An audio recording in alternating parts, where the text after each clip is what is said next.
നാം ദൈവത്തെ ആഴമായി സ്നേഹിക്കുന്നുവെങ്കിൽ ദൈവത്തിൻ്റെ കൽപ്പനകൾ നമുക്ക് വളരെ ലഘുവും വളരെ ഭാരമില്ലാത്തതും. അപ്പോൾ ഇരുൾ അടഞ്ഞ വഴികളിൽ തിരുനാളമാകുവാൻ ഇന്നത്തെ ചിന്ത.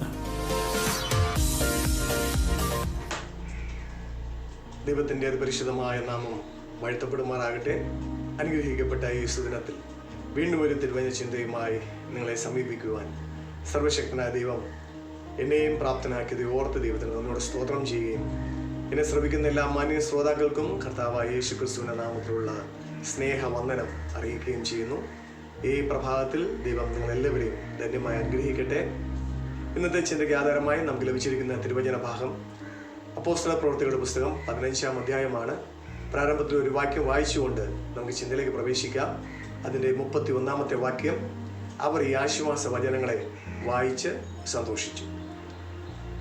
അന്ത്യോക്യയിലെ ശിഷ്യന്മാരുടെ അടുക്കൽ യഹൂദരായ ചിലർ കടന്നു വന്ന് പരിച്ഛേദന കഴിക്കണമെന്നുള്ള ഒരു ഉപദേശം അവർക്ക് നൽകുന്നതും അവിടെ അതിനെക്കുറിച്ചുള്ള വാദപ്രതിവാദങ്ങൾ നടക്കുന്നു.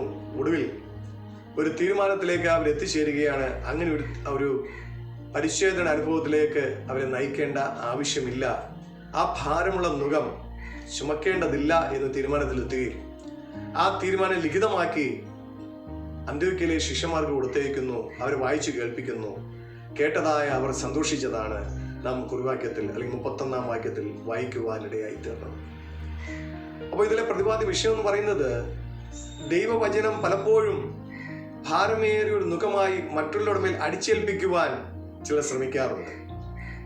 എന്നാൽ മത്തായി എഴുതിയ സുവിശേഷം അതിന്റെ 11-ാം അധ്യായം 30-ാം വാക്യത്തിൽ ഇപ്രകാരം നമുക്ക് വായിക്കുവാൻ കഴിയുന്നു, എൻ്റെ നുഖം മൃദുവും എൻ്റെ ചുമട് ലഘുവുമാകുന്നു. കർത്താവ് യേശു തന്നെ പറയുന്ന ഒരു ഭാഗമാണ്. ദൈവത്തിന്റെ കൽപ്പനകൾ, ദൈവത്തിന്റെ ന്യായപ്രമാണങ്ങൾ, ഉപദേശങ്ങൾ ഇതൊന്നും ഭാരമേറിയ നുഖങ്ങളല്ല, ഘനമേറിയതല്ല. ഇവിടെ ചിലർ അല്ലെങ്കിൽ ചില ഉപദേഷ്ടാക്കന്മാർ, ചില അധ്യക്ഷന്മാർ ദൈവവചനത്തെ കോട്ടിമറിച്ച് വളരെ ഭാരമേറിയ നുഖങ്ങളാക്കി, ചുമടുകളാക്കി വിശ്വാസികളുടെ മേൽ അടിച്ചേൽപ്പിക്കുന്നതായി നമുക്ക് കാണുവാൻ കഴിയും. എന്നാൽ അങ്ങനെയല്ല, മറിച്ച് ദൈവത്തിന്റെ വചനം അത് ഭാരമല്ല, അത് വളരെ ലഘുവാണ്. ഇവിടെ നാം വായിച്ചുവല്ലോ, അവർ ഈ ആശ്വാസ വചനങ്ങളെ വായിച്ച് സന്തോഷിച്ചു. അതെ, ദൈവത്തിന്റെ വചനം നമുക്ക് സന്തോഷം നൽകുന്നതാണ്, നമുക്ക് ആശ്വാസം നൽകുന്നതാണ്. മറിച്ച് ദൈവത്തിന്റെ വചനങ്ങൾ നമ്മെ ഭാരപ്പെടുത്തുന്നതല്ല, വ്രണപ്പെടുത്തുന്നതല്ല, മനസ്സെ വേദനിപ്പിക്കുന്നതല്ല, ദിനം പ്രതി ആശ്വാസം തന്ന് നമ്മെ വഴി നടത്തുന്നതാണ്. എന്നെ കേൾക്കുന്ന ദൈവത്തിന്റെ മക്കളെ, വിശുദ്ധ വേദപുസ്തകത്തിലെ ന്യായപ്രമാണങ്ങൾ, കൽപ്പനകൾ ഒരു പൈതലിനെ സംബന്ധിച്ചിടത്തോളം അത് ഭാരമുള്ള നുഖമല്ല, മറിച്ച് നമുക്ക് ആശ്വാസം നൽകുന്നതും സന്തോഷം പകരുന്നതുമാണ്. ഇനി ഈ പ്രഭാതവേളയിൽ ദൈവവചനങ്ങൾ നമ്മുടെ ഹൃദയത്തില് ആനന്ദം നൽകട്ടെ. അതൊരിക്കലും ഭാരമായി കാണുവാൻ ഇടവരരുത്. നാം ദൈവത്തെ ആഴമായി സ്നേഹിക്കുന്നുവെങ്കിൽ ദൈവത്തിന്റെ കൽപ്പനകൾ നമുക്ക് വളരെ ലഘുവും വളരെ ഭാരമില്ലാത്തതും അപ്പോൾ തന്നെ ആശ്വാസം നൽകുന്നതും സന്തോഷം നൽകുന്നതുമായി നമുക്ക് ഗ്രഹിക്കുവാനും വായിക്കുവാനും ചിന്തിക്കുവാനും കഴിയും. അതിനായി നമ്മുടെ ഹൃദയങ്ങളെ തുറക്കാം. ഭാരമേറിയ നുഖങ്ങൾ ആരെങ്കിലും വെക്കുന്നുവെങ്കിൽ അതിനെയെല്ലാം ദൈവവചന അടിസ്ഥാനത്തിൽ ഒന്ന് വിചിന്തനം ചെയ്തുകൊണ്ട് ഒന്നുകൂടെ ഒന്ന് വചനവുമായി ഒന്ന് താരതമ്യപ്പെടുത്തി തട്ടിച്ചു നോക്കി അത് ശരിയാണോ എന്ന് മനസ്സിലാക്കി, ദൈവവചനത്തെ അനുസൃതമല്ലാത്ത ഭാരങ്ങളാണെങ്കിൽ അതിനെയെല്ലാം മാറ്റി നിർത്തിയിട്ട് ദൈവം നൽകുന്ന വളരെ ലഘുവായ, വളരെ ആശ്വാസം നൽകുന്ന, സന്തോഷം നൽകുന്ന വചനം ധ്യാനിച്ച് ദിനം പ്രതി നമുക്ക് മുന്നേറുവാൻ ദൈവത്തിന്റെ പരിശുദ്ധാത്മാവ് നമ്മെ സഹായിക്കട്ടെ. അപ്പോസ്തല പ്രവൃത്തികൾ എന്ന് പറയുന്നത് തന്നെ പരിശുദ്ധാത്മാവിന്റെ പ്രവൃത്തികളാണല്ലോ.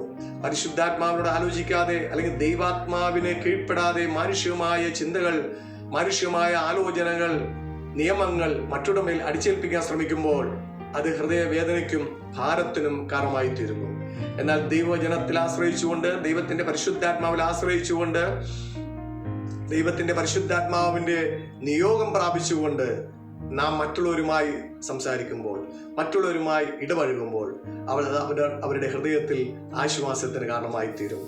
നാം മറ്റുള്ളവർക്ക് ഒരു ഭാരമേറെ നുഖം വെച്ചു കൊടുക്കുന്നവരായിട്ടല്ല, ദൈവവചനമാകുന്ന ആശ്വാസം, സന്തോഷം അവരുടെ ജീവിതത്തിൽ പ്രാപിക്കാൻ തക്കവണ്ണം വചനത്തിലുള്ള ആശ്വാസങ്ങളും വചനത്തിലുള്ള സന്തോഷങ്ങളും നിരന്തരം പങ്കുവയ്ക്കുവാൻ ദൈവത്തിന്റെ ആത്മാവ് നമ്മെല്ലാവരെയും സഹായിക്കുമാറാകട്ടെ. അപ്പോൾ തന്നെ കേൾക്കുന്ന വചനങ്ങൾ നമ്മുടെ ഹൃദയത്തിൽ സന്തോഷമുളവാക്കട്ടെ, ആനന്ദമുളവാക്കട്ടെ, സമാധാനം നൽകട്ടെ, ആശ്വാസം നൽകട്ടെ, സൗഖ്യം നൽകട്ടെ എന്ന് ഞാൻ ആത്മാർത്ഥമായി പ്രാർത്ഥിക്കുന്നു.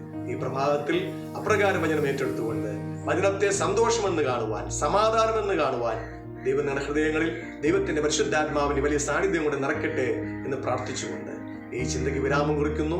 നിങ്ങളെല്ലാവരെയും കർത്താവ് നിത്യമായ ആശ്വാസവും സമാധാനവും നൽകി സന്തോഷവും നൽകി വഴി നടത്തേണ്ടതെന്ന് പ്രാർത്ഥിച്ചുകൊണ്ട് എൻ്റെ വാക്കുകൾക്ക് വിരാമം കുറിക്കുന്നു.